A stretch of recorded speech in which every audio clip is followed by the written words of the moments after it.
Canadian smartphone maker Blackberry has expanded its range of smartphones in India with the announcement of the Blackberry KEY LE, which is an affordable version of the Blackberry KEY 2 that was announced earlier this year at IFA 2018. Welcome back to QatNip, and come on, let's learn together.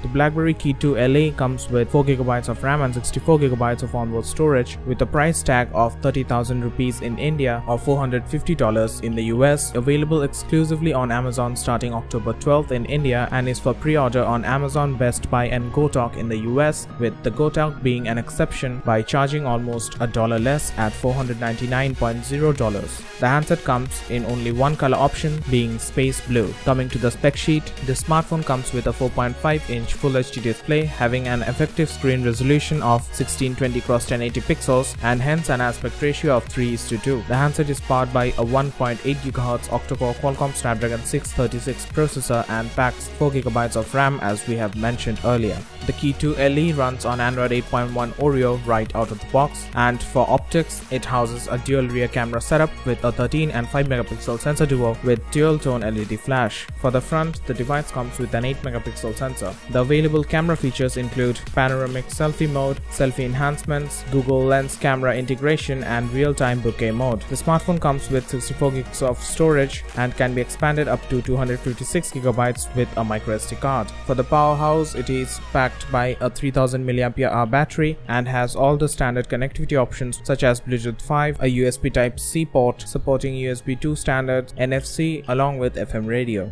And for our opinion, the device does not look too appealing to us considering its price point and the competition. Most of the people nowadays like a bar handset with full touchscreen control with as much screen real estate as possible. And in this section we have a phone with a smaller screen but with a full-fledged keyboard that we have been seeing ever since we know Blackberry. So this would be exclusive to those who absolutely like the feel of a hardware keyboard, and hence would probably appeal the business people who have to write long emails, and maybe some other enthusiasts too. But for the common people, it's probably not a good deal.